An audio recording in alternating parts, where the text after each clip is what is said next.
Humboa na 7th December yakwa bay. In fact, Menoka say I cut 25 days, 23 hours exactly to election 2024. And komotwetwe efa Ghana yem kabi mamin kabi ho na fe rising security concerns and ho akohia sa na pay yene opening kese etwetwe and komo Dr. Mohammed Dan Suleiman, or a founder, Center for Alternative Politics and Security, West Africa. Doc, Akwaba. Yeah. Apomboko de. Musa. Yedanyamiase. Niedika ma yenhu Center for Alternative Politics and Security, West Africa. But I put here Simon so we can settle for the conversation. Medase miche wotie phone na. Center for Alternative Politics and Security.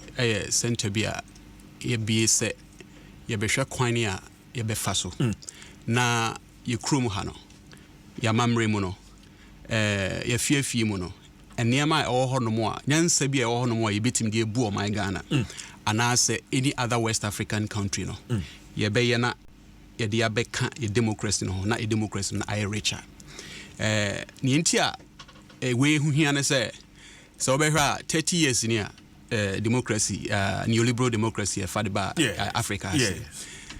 Ghana have, for example, ya 2 about 8. Ye amount penning for enum 5 in the last 30 years. And so, me sure so in my adrenaline say democracy is still our problems. And Tibizen was a dear near na democracy no. Abwa or my Ghana and I say any other West African country. Into two things. First, ye percent ye your community near traditions no about to the center of politics. Okay. And this be a bekase ubruni dia or deba ni nyina there be name near emwaye no ye pese yi free ho near de near near mamre any your culture similar the any niema ya we atum akan kasa ne gan kasa ne niema no aye nimu a ye we atum e de anyini no yemfamra to the center of politics na politics no enye de na mo nyina. Okay, fantastic. Enti yen shase say since a free bra if you say ye de kebima kabi ye djuma Ghana it has gone through a lot of transitions in such a na abemu.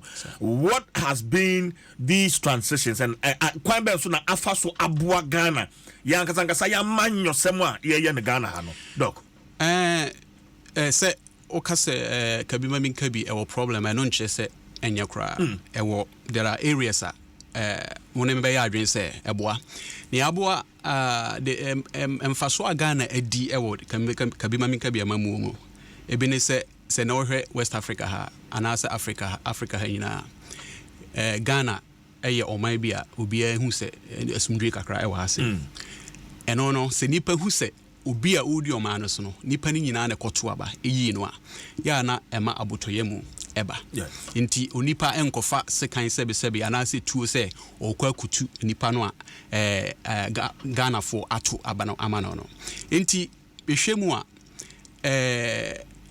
se yetimi koto aba na yeyi omampani na omampani no breso a odi eto ho no se mebraso nti meko ama obi aba abeto aso no ayade aboa o my Ghana so hwe nkura atwe enwahia Ivory Coast Senegal Guinea any amai bebre akus esisimu e West Africa hey obehwa na opani bia wabedi o man a ne braso a woso wonko ena akofa enema bisa ade aba enti in as much as say yes democracy in Africa hano Ghana hano problematic no as akwan bi so aboye aboya ma asumdwe kakra yemaemu. But how have we performed as a nation practicing democracy modern to say and so any say me to be very blunt and so any say democracy na any day democracy you say kabima minkabi amamu but kabima minkabi no enye eno ena ye amamu no eno ye kwan a ye fa so edibu oman ti amamu no edie ntini ebu man ye bu man se timamufo no amamu no beboa won enti se ye koto aba mfie na bia yes na se efie me nya duane a media minya school papa bi enko me yare a minya yare sa papa bia ewo oman mu a ene na obi ti ba bia o hwa o se na ne ye ka bi ma mi ka bia mamu ikra yokofa de beye den because ne ye pe ewo amamu ne yensanka nti so hwe amamu from sa angle no a baby a meti meka cho se enso ani ni senti ni se me ba Ghana ha ya metane nipa hedin komopa yes enye this year nko timo bi nko kase oman a otizu asem nko an ye kana for a very long time which means say nipa are frustrated and to for me you know the end goal of democracy kabi mami kabi amamuni the people nti se opa to aba free ene koka nyame ani na sisa presidents na ye ne opese wie bia se nipa no a omo oman mu no se timamufo no ani nye oma amamu no ho a me no democracy no I failed. Okay, but with your understanding and the explanation, what your mass is here, you know, you are dealing with the living conditions of a man for a woman to a man, but say you share the meaning of can be democracy. Say nipa kasa.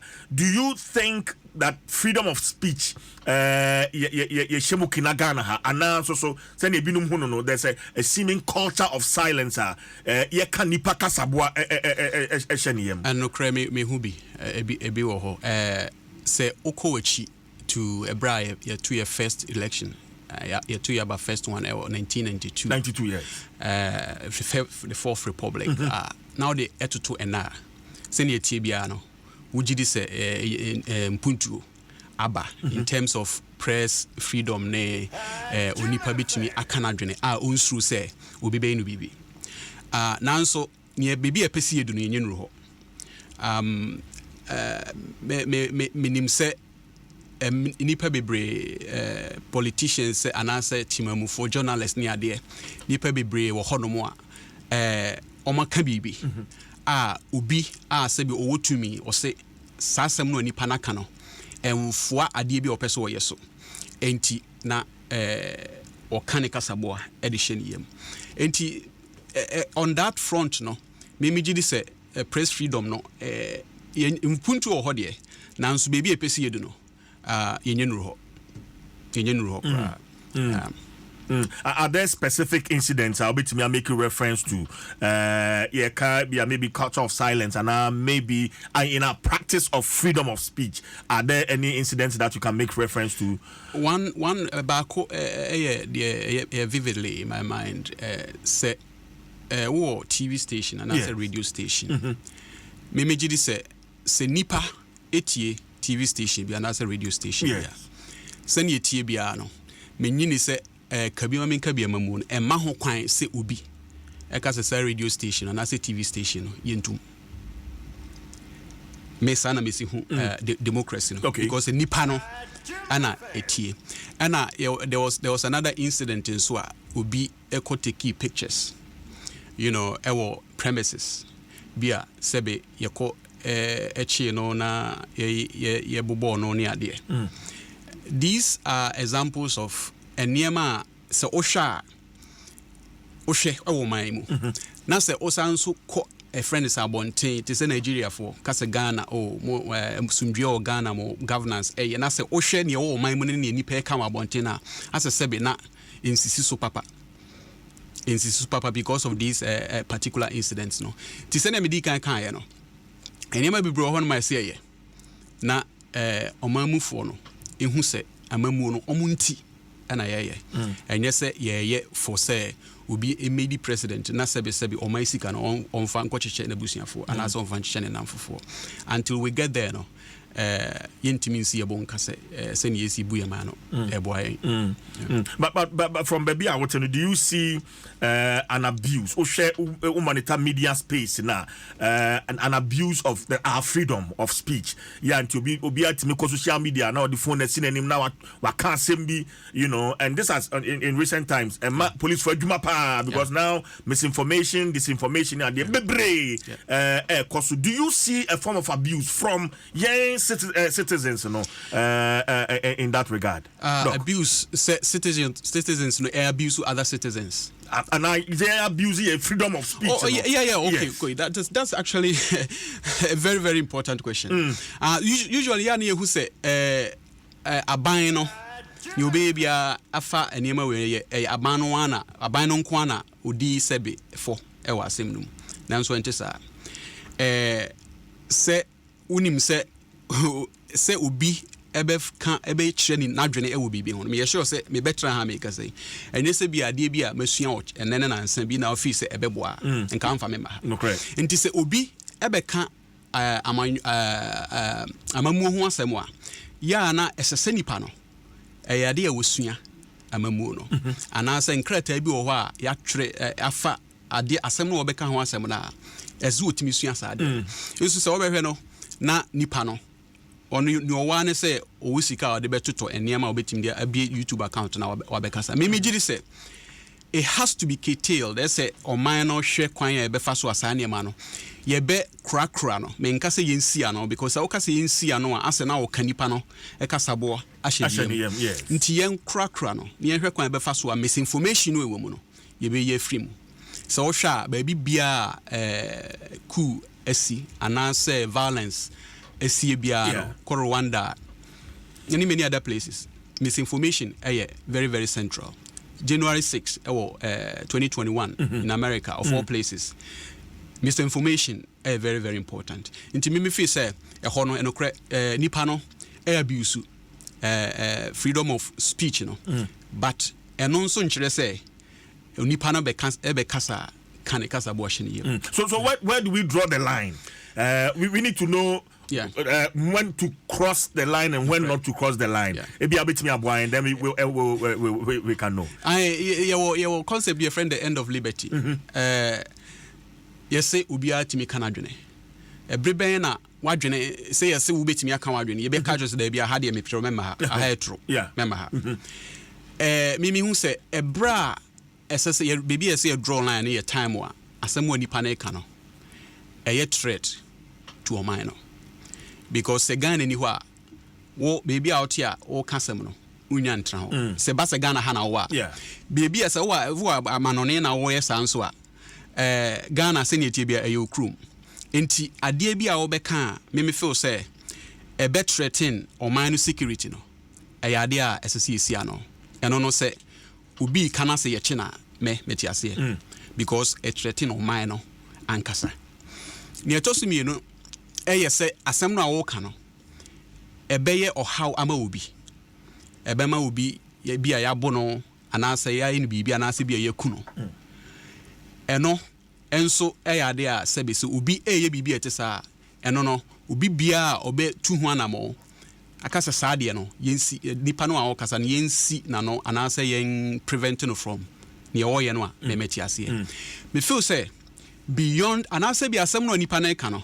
etiamra bi a ya hye oman mu ana court bi se asem no me nka ho asem e na wako ekoka ho asem ti saade saane mai examples ametimi ama se saane esie dia ene me ma ho kwan se oman no and yes wo ye bia security agents apparatus no yes wo mu ye bia o mu de besi saane ma no anu bia no eso mo ye but beyond that no me feel say onipa bia say yes kabima mamu ne epe ana freedom of speech no so very central to kabima mamu nti se sadia ene na esase mani panakasa yes mani panakasa for example kroma yes udi 18 na ese utimi tuaba emi se ho se 18-year-old sen e wo man mu a omote yamamu na se nti se osi 18-year-old etimi kotuaba eyi omampani edi bu oman na emreko awunim se krum ha 18-year-old they are more interested, you know,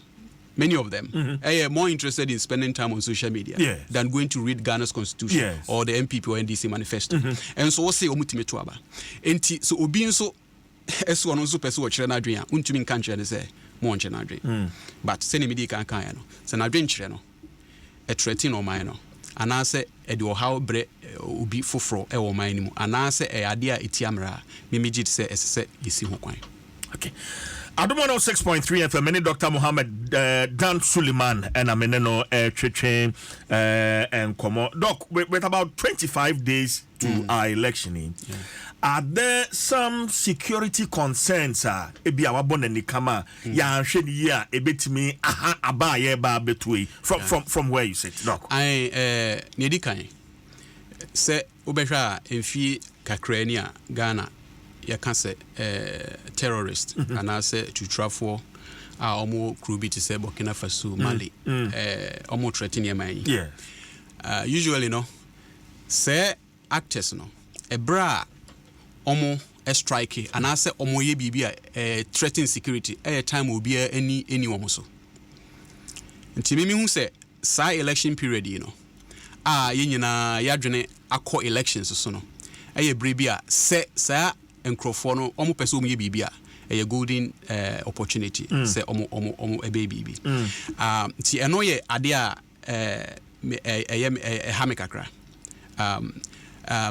na se o kasa so na wahwe sene ye borders esitie obia betimi across your border anyhow my anti time why busy se wo koto aba no na obi nso ewura omaimu na waba bedi bone nti enu ye di kan ana this idea of vigilantism minimum say ya pass act that's an act vigilantism and related offences act meboa ana sa act no ye pass because of BBSC say you use these groups no for political gains any idea me ni say sa problem no yesi ano vigilantism say say nida ho ana wakasa okusia no say e public domain ana wakasa no me gidi say problem no yakasa sa ama it has sunk as the lower spheres of society at the national level but maybe this nti security agents who say those groups you know take different form and also so in which form say se wutie ensemo a nipa e kan yes say obi say ni freni sebe wo so obeto bo abowa na ne na bi esi ebo ni bi so enti se obi be ka sembi na se sebe odi wani bu asem no a wo ka no eni ne opese wo ye no hu se bibi wo ho no wo hu ne me pa chi mintimi mfa mensansi bibi se sei ade no ne dinni na aha na wo na sebe IGP enkodi hu dwuma da bi nanso se wasua bibi ye friend political communication na se wo hwe ensem wani pa ka se wo ka kire me se a friend say entities no anywhere me no wonya adwen ebetumi nso aba say take different form say vigilantism no enye say okuonku an etimi vigilantes act vigilantism na nkasa de say obi fa mrana hye nsem no de aye bibi saa de na wo ye no oman institution bi wo ho anka say ono na yesa adwuma na ono afa mra de hye nsem na ode aye ode ye ntimi me feel say vigilantism ni issue no ni aye ne say ye nte ho asem bibre ne eno ntwese ni ho Name a take different from Sanya Okano. And a quote to the lower spheres of society. Say, honum, but yen come on. In that case, what is the essence of bringing up the act near the war? And no gun high idea, young dear papa, say, Yanchi Shemra, and to Semra no Jumano. Yeah, now saying there was an incident in Kumasi Azoka boys. They say, more a lunch or maybe miniature Mazoka, as you can come on my show. Now, or no, and Yan to say a vigilante group or see boys no and a one more your lunch on the house to house campaign. All these things are underground, but Emrawo, Emranu Nejuma. How do we make our laws work? Emranu be doc. And Emrandi Bebre, and yes, any Okano. So oko libraries, any parliamentary archives ni Emra Guhono. Enyade Ketwa. Senkadia Mra Yashe Egu Mamu ye fat be 10% in Pudi Juma. Mejidi Senka Yamamu Nebekuye pa. Now so a Juma. I didn't know Juma Seni Ubisano. A Juma Trese. One wa shemra na nkasa no yehu se omo de omo mra adwuma so what when yekoso na the row between the legislature and the judiciary yehu se obi a ono ese yesese be yemfa ha no ono wa mfa ho a wono a or catch us a fahon, Minesho say, Hubepe Pro, Aquacofa Hosa. You Krum Hana soldier for is to put to parliament. Yes. So Moko prevent chaos. Yes. Inti Nipano Washamrana Casano. Timamufoni Muse, Udim Nemrana Washadoso. Inti Sawana Washamran Uniswa. Mea, Osi Minisa Amran, Washamrana Mameno. Pia me pese me diso, but me hu se wo diso. Are you saying say yem na sebejafo no a na wo mo esu no oban wo mo ne ye bi nti ama yen omanfo no so ye ni mbra so. E ka ho. Enya no nko a. I see. But e ka ho. I see. Because me just say very simple. Se me shemra se sebe me nko abonten. Na me ba mra shebadwam. Na omo share mra no mra hye badwam na nkasa na omo ko omo tutu blues so friends mra hye badwam ha na me no aka cha me say abonche ma menko no na eso mfa so anything nti me nkasa eno nko a but structures of politics no you know the structures of politics na nkasa no yen setting up in such a way say ebe manipa no edi mra no so na bia mra no a ya hye no before say ebe hye no ya ka kire omo a ya hye mra na ti a on ne say we at the end of the day me ana me wo to me no intimate me to me bi abo ho ba intini opese we bia ye azoka boys so se delta force so se Kandahar invisible forces so obi bia na ho no the man here politically motivated ne say obia wo political overload bi obia time so ti say nipa no owo power o catch us oh me ha ho mrande ya hyade but me ya na hye mra no anase me ame microphone na hye mra no enti ye pese ye betumi ayi asamba metwitwa me de ajew enti mra ne mfa nya adwuma ana ade baako ene se mra no ya tro no kasa be mu brofo kasa brofo se obi beti mra no ewo akankasa mu agese waba mu studio ha ama maya na Adom se ne mudi city na ama wate asemu amra na twere mra na eka ana obi bia nso a obekire mra mu no o kire mra no in a way kwan ebeboa ono no o kire mra no to suit ono an interest ono ne ntiase ene ne interest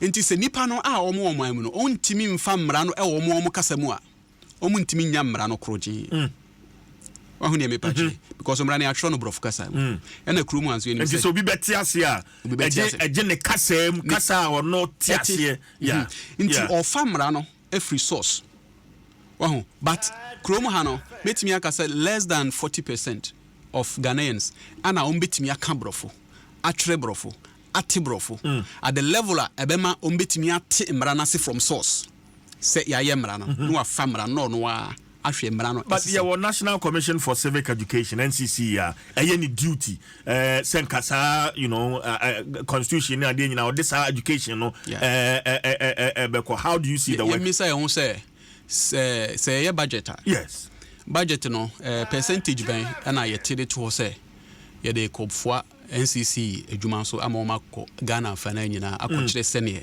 amamu city ye nyesa you know senka sika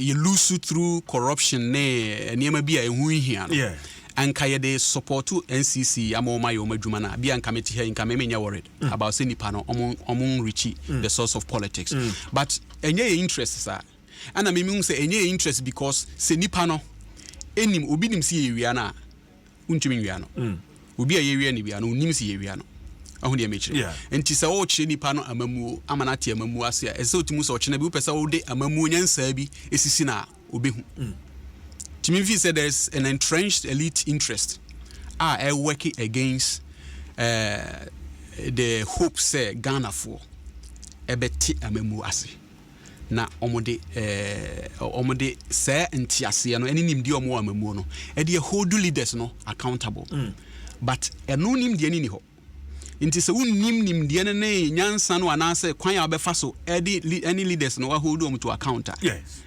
untimi hold them to account so ahun ye be patri enti ensam de bebre nemo ne ye be kan twa to ane say baby a esese ya mamu no enka by this time edru no 30 years in the fourth republic and counting edru no enka see edu brebi anka Ghana for de enka say obia it me hold leaders to account na oman sika ne oman ejapade e wonyina nanka e de ye adwuma e de abo oman nanso yenyenru ho parliamentarians assemble and their conduct and the current situation as you see course between the legislature and the judiciary. How is this making us look? I don't know if there's any end in sight from where you sit, the brouhaha between the legislature and then Supreme Court on Babe Transinafi ruling on case, no. From where you sit, monitoring and its effect on even election. Areho. Me use Areho. Say, utie seni nipa bi inhu Ghana. Say Ghana peaceful. Particularly Nigeria for. When Nigeria ni bi share. Unhu Ghana sesebe Ghana heaven. Nti Saudi no etutu ho na sa wo hwe ne yesi ya na asefem. So ho ne me pache. Ti me feel say Ghana look very bad. In fact, Ghana look a little bit fake. Say na enye mo na yese mo democracy edru mpempen so bi anka niam bi de nka mapa ho didadidade. Nso ewo ho IAC ana medi kan catch about soldier for eco parliament any near ACC me say me ne ka say parliament the speaker suspended indefinitely and never we nyina no emwa oman especially in an election year because in say election year bibia the tensions are high, expectations are there is hot air in the system nti say eno ordinarily se bibia nsimpo a say election year there nsem wosisie no bebre na se we nso esan kosi a threatened election no ankasa a threatened election no ankasa nti mimi say whether there is an end in sight and I say there is no end no. You think there is an end? There would be some end, but niemi say on say end no end papa there say niema bebre ho no ma aba o man mu yesi ho kwan and I say ruling aba but ruling no ba yemisa ye ho say ruling no itimi si ade no kwan yana say ankan ruling ni ba wi a ochena bi na nkan yesi ne nkan bi sibium yes me nyini say ebetimi a prevent say ade no so on say that is it say me krum ha ne ye wona flooding Accra ha flooding at 2015 afibia what you say and so say see e wo voter record baby am free ene ne minimum no ene say se BBC a usua hu nyansa na ne mani si ye no ka wasi ano se ne be ya NCBU enso ne ye be ne ya te ye friend say commission of inquiry ne ya tie wi ne yakọ tuasika pudu di ama obi no abe transfer na wakasa na afi watro book kakra na ya gide akoto library yamfa nya adwuma ochina na ne esi ye no a ye commission no na sensible nti mimi nyini se na so the NDC for say the judiciary e kano ya je atum ana say MPP for say the NDC for the ye no ya je atum nti yenko en me no nkyere se ochina bi na asie no e be sensible but if you had an advice so we foot will be out the bema parliament in for the leader and leadership nadia, what would that advice be? Now you move away from parliament and deal with other issues. Near kind me advice I'm the moment is yes Roma for money into Ghana for him. Now omonya adia ebema Ghana for ebo aton yem. Say me di kan no. Amamu enye elections. Amamu enye protesting kwa. Amamu enye freedom of speech.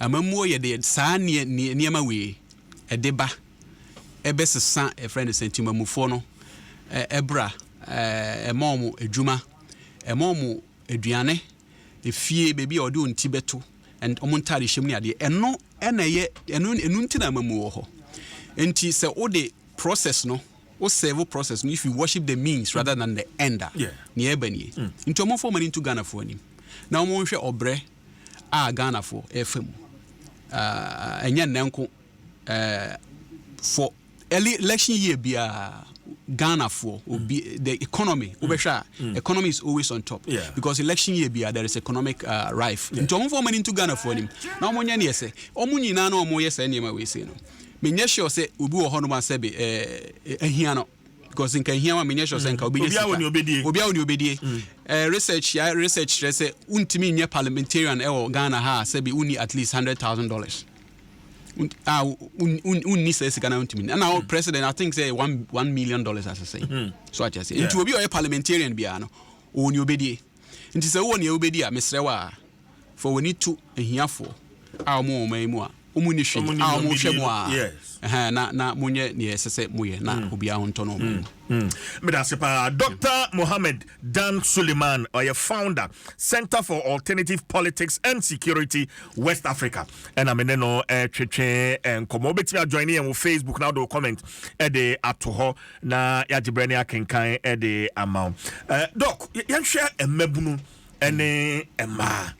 Any kwanya ye befa so edi omo kabima minkebi anamo ayetwe how we can rope them in na yama omate nie maybe as you see ana ye ka 18 years abehunu beto aba no constitution no kwa atre no brofo mu no na bia na wontimi kwa nkan entiase. How do we rope these groups, the youth and women ewo sa kabima minkebi anamo ntu ayetwe medase say as me say ade a ehu hia me pa ni senti ni say so hwe senior emamu percentage of youth no grew Ghana even in Africa as in I think say by the end of this century no over 50% of youth we are seeing in Africa so what you say into youth no a segment of society be a omo hia ye ema senior woni mo no ya na yenhu sebesebio in previous ema so emphasis omaimu but say in terms of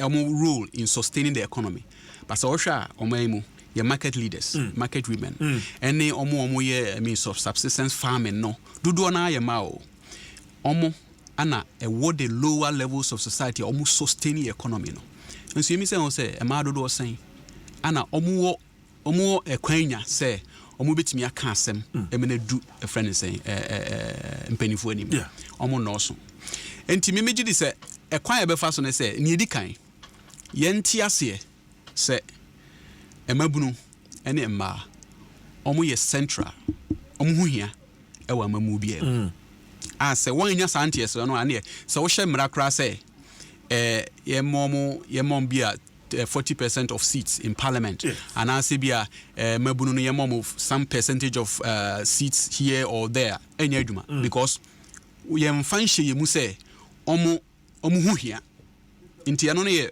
starting point ye nti ase say until say ye dey mabunu no ene ma ye beti ase say omo role eye fundamental ye ntimi nye bibia nti nya santi ase we ye no free ho no mo structures no ye breaking it down bi me hu ne say ya set boundaries bi a ho ye mfa ye ni hu but e wo ho a prevent mabunu no any man from doing politics. Let's get him some of these boundaries. Sena Medican catcher say yes, so person parliamentarian, so unya sika pudu bi debe. So uni bi akobo bisia. Na odi abaye. Na unya parliament seat ni bi wakutia waka ana meboa. Yemi say o say mabunu san ene wo maimu a omo benye say sika no. Ahuni emi pa say. E ma san ne wo maimu omo benye say sika. What you say? Enti as I see a yen no say in such a way say unhia say sika bi sa ansa na watimi akọ parliament so na me patch anti I know your very starting point ena me etosumi no your age me miti hey me send me see who age the year of suffrage say 18 years no me fi say sesa ne di kan ana age ya udua ubetimi akọ parliament Nancy bet me a president, you know, and also a because at this point, there's always a president, just a word design. Is it 45 as I say? Whatever the cases, as I say, about from Kakra. And I age it to Abanonso, as I say, me feel say a all these things here near my say, me feel say a beboa, a many panel. Mabuno etimi a contribute to politics. For example, CSU will be 18 years.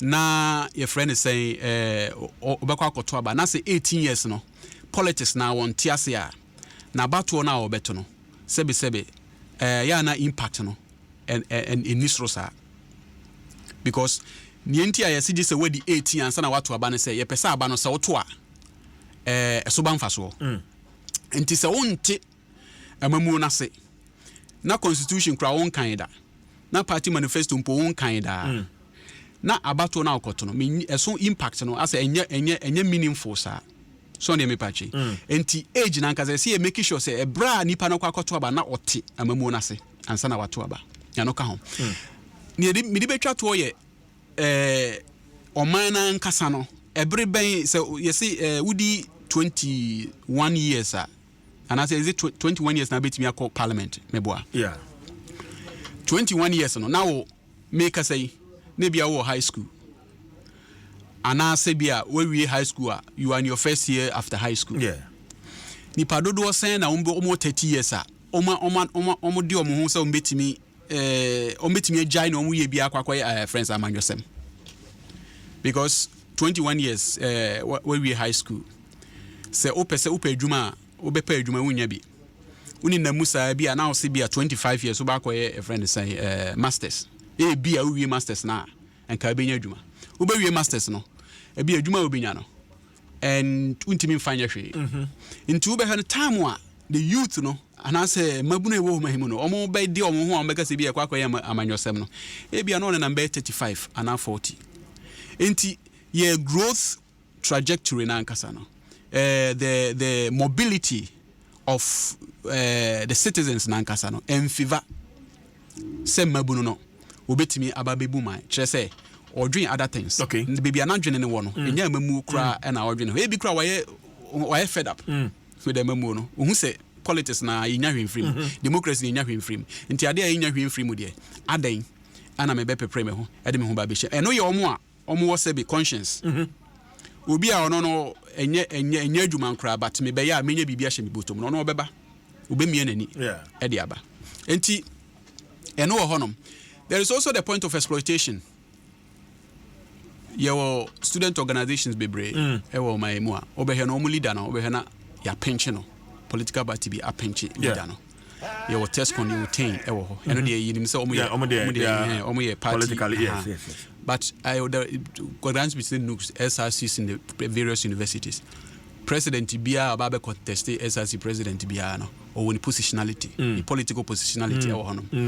Or be top how you know or saw a walk akra egunano. Enti annoy abuse of the youth in my view. As I say near MBC no. Yisisi ano send beya mebunu ene participation in politics be meaningful. This one thing say obakoto aba and I say obe participate in politics. It is another thing say wabato na wato no and participation be meaningful. There are two different things. We bet me akoto aba so na oto aba because ya so ne work na ya so we be na egu na akoto aba no and I say ne papa MPP ni and I say NDC ni ntina akoto ama any of these parties and I say ya catch and say onkoto and akoto ti say nyo no na make a decision say me hwene bawumia eka na me hwede mahama eka me pese me tuma mahama ana me pese me tuma bawumia abato no emfaso bi ani so Doc, ye can about there are institutions in Ghana ye wo mo adwuma wo mandate some behwe say about no emu ada ho so that ye pe the integrity of this election say mu beda ho fine afi parties na kuma beto mo ye mo no ye betimi adru sam pempen so no how can we urge these institutions? In fact, we know them, but how can they ensure that this election is free and fair? Doc. An administrative law or principles to be said, justice must not only be done, it must be seen to be done. And she said, usually no, so be a corrupt, and I say ubi a bias. Usually, always, and I no crese say nipa no we corrupt and we biased. But we give impression say we corrupt and we biased. So say that is it. And so because for example, electoral commission biased. And non say electoral commission biased. And I say be the police biased. And I say be any other state institution biased. And non say no crese biased. E betimi aba say no cre. But bet ni bribian so na no cre. But say institution were giving impression of bias. Intina obese a bias. Intimate feel say the first thing I saw all these institutions they focus on is transparency. You see, we need the more. One of the more, and I will say the more you need. Yeah. Okay. We say the more you need out there. Any mienhum se muda hɔ a na sɛ yɛato aba na sɛ malusu a menim sɛ nhyehyɛeɛ a yɛde ato hɔ no na mewɔ mu bi meka ho ne yɛde yɛyɛ sɛ nhyehyɛeɛ no nti sɛ nhyehyɛeɛ no yɛde apply no sɛ malusu a ɛyɛ fair. But sɛ katasu muamuaso bi ɛwɔ baabi na sɛ manhumu yi a asɛ sum bi ne ɛhan bi ne adeɛ na sɛ manhumu yi a results ne ba bi a na ampa sɛ malusu.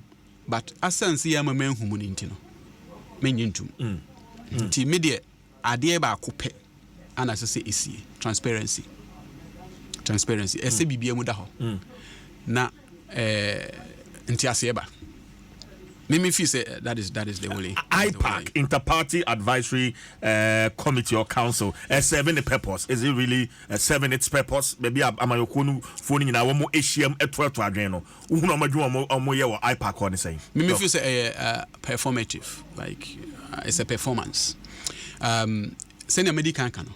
We should not worship. We should not say me and my process no. And adi hu hia process no ye process. But the end no NSC ye meeting in area no DNA free mobile no na me hwe okay meeting who here men ka say who here because for you to do you must start opese BBC a wan hya say asade na nsi nti no ye starting point nti me omuko meeting we no DNA free mobile ti so oko meeting interparty whatever na say oko wie na sɛ woba parliament sɛbe na sɛ wobɛko a ana sɛ election do a na ayɛ sɛ sɛbe election no ɛyɛ life and death asem if you say there's so much tension in our electoral process, there is so much the politics is too adversarial, I say too combative, you know, as in tokwani ebufu bi hihemu a emwa nti me feel say na ma we nyina wo hɔ a institution be say interparty whatever advisory committee IPAC no na omo adwuma no etosini etosini sene other state institutions almost omo adwuma tosini na because so wo hwemra na enya adwuma emra ne ye sese wo ho because semra ni ho ase obi emra ni ho obi bedi so ne mo so wo hwemra na semra na ho na so obi ani so a me feel semra na wo hwe no na adwuma enwi peye it's the means no any here and yet the process it's not the end no here it's not the means but that's over here no we always emphasize the means not the end and at alternative policy ka ho asem yi emphasize the end no the end no na enrich the process no oko otumfo palace ahimfi a enema bi wo ho no mo a democracy no so democracy oko government ahimfi enema bi wo ho no ma no so democracy sa na oko togbi afede ifi anasa ya na palace enema bi wo ho no ma democracy me if you say enema no utimi de ba now de be ka ne yesu afri obruni eno ho a ebema sa adversarial enema we nyina afri your friend is saying your politics there's a problem there's one group say ye beto abase aya ye ta hia wo mo pa peace council bibi koso no de no tum pe na che say bokoye na say aba you've monitored peace council wo mo dwumadi a wo mo ADA is it really relevant? Are they really serving the purpose for which that council was set up? Doc. Yes, I think they are almost several purpose, no, but it's not enough. It's not enough. Recent Afrobarometer survey suggested say Ghana say ye institutions are ye trust to religious institutions, the military, the military, any religious institutions, and they say these two are at the top. And our more trust to cry. So friends say the presidency, judiciary, and the police. The police, yes. Entrust to cry. About over 70% Ghana force these people cannot be trusted. And to me feel say friends and peace council no unim say most of their composition here these kind of individuals coming from religious perspective, traditional rulers, by the way, the third institution people trust them no the traditional institutions. Alternatives na here can no because nipa no trust it traditional institutions no system no you cover free obroni krum e de buy no enti me feel say peace council no omadwuma no omo yebi me feel say one of the most important institutions me feel say a government of friends a united government a nation say and build Ghana as a nation me feel say a very important institution but say omo institution wo hona say niam ACC nyina ekoso ACC me feel say say omadwuma no omo shemu kena kakra sene be ya sene ACC between the judiciary and executive friends and legislature say enka peace council itimi bam e be ka say Mr. Moniamuyi ehu hia munyai but minyesho so mo sa power no o kan kra bia yate so yemfa only me passion that is here but doc neighboring countries in recent times basabasayo akokoswa I don't know if there are any lessons that we can draw from near Burkina Faso neighbor and some of our other countries even in West Africa what are the lessons we can learn to safeguard practice doc? The first lesson and it's as you say the ACC wo amamai we nyina so no bad say betimi asi ha but betimi asi what was subio me say the ACC ewo other neighboring countries Burkina Faso, Mali, Niger, Guinea, Sudan, Chad, Guinea-Bissau, any idea. Me say a bad say betimi asi o mamu nanso e betimi asi ewo ye mamu because few years before the series of coups you see Mali, now researchers at target Mali say the bastion of democracy in West Africa. Mali was seen say one of the stable democracies, and so and one prevented say insurgents over Timbuktu, Kidal, and Negao. Out to the sense they almost took over Bamako. They were coming down to Bamako until say French for ebe prevented sadie no in 2012 2013. Yes. What you say? Niger so over here a break cool see your friend is saying Burkina Faso ni Mali no. US governments and other commentators says Niger has now become the bulwark of democracy in the region. And Chebia ana ku nso esi ewo Niger hono.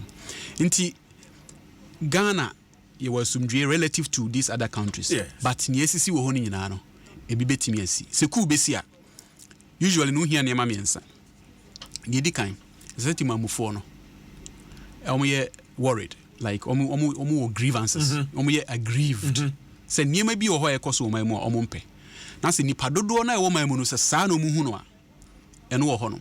Second, as I say obi wo ho no ma we close to politics enough obetimi ayi bibia fa ho. So hu niam pachi obetimi ayi bibia fa ho. Ana ne etoso miensa. Ni esese oye bibi fa ho no so onye bibi amfa ho se ne ma we be kan bomu a and it me create this sort of problems no because ne ma ni si a so obi pese oye bibi a onim se so oya timamufo no be foa no so tinu akwa so onim se oya na se timamufo ne mfoa no so anya de oba kwa onye onko se ne mre on ye me patch nti ebetimi asi ewo man mu anti se security agencies ne the way we do our policy bibia na ye no ye ma ye hu se oman no a niam bi we asisi omukrumo no enye se bia homope ena bae a situation bi e wo oman no mu no ena de se niam we nyina e bae nti se situations na e wo ho no se bi wo ye man mu a ene ye neyan no ye nhya se ni nsi an okwan because you say atwetan ene te ena nam ti si anye ni anwugum na se kotwe twe a ebeti nti me feel say eno ye your first lesson Maybe the regional bodies to say ECOWAS and the role they can play to ensure say asumdwe relative peace. Yeah, I enjoy it bit me. I enjoy maybe a word of advice. Not for you didn't come on. Yeah, yes, doc. ECOWAS again perception, no perception. Yeah, because say boy be. Say mo be aduane na say office aduane no. What poison na? Anya de obeje. You know, ebia na poison no, but e woni trim say aduane we ebia wo de waka na duro. Ohun e mechire. Enti say wo say the ECOWAS, the protocol of good governance and democracy. Ade I say o ma bia efo aso a. Na say obi abuse no e wo Ivory Coast. Ana wo abuse e wo Senegal. Ana so abuse o baby na say ubu ani guso a. Say obi eku baby a ontumi nkojina ho nka say na wade na yeku. Unim say protocol of good governance and democracy e wo ho ana. Ono be ka cho say ana wo unim say good governance protocol of good governance and democracy e wo ho. Ana asimesi eye bibi a wanka ho asem no. Ntimi fi say advice am the mama ECOWAS ne say they should be consistent with omo directives any omo actions.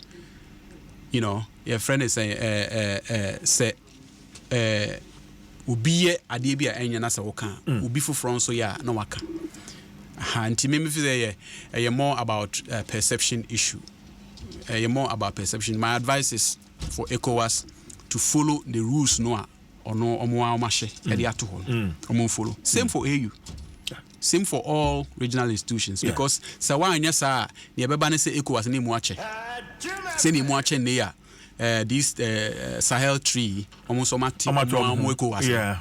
Afina ye prepare say ye be sign do omo. Aba but ashase no nka wo ye ne ya. Bibia amedru say. Yeah. Doc, my man, Papa Pasawajibre, Abba, and Yachunkomo. I am Tabra. I've really enjoyed your conversation. Thank you so much for coming. Dr. Mohammed Dan Suleiman, a founder, Center for Alternative Politics and Security, West Africa. And I'm in Acheche and Komono, 9 minutes to 9 at 106.3 FM.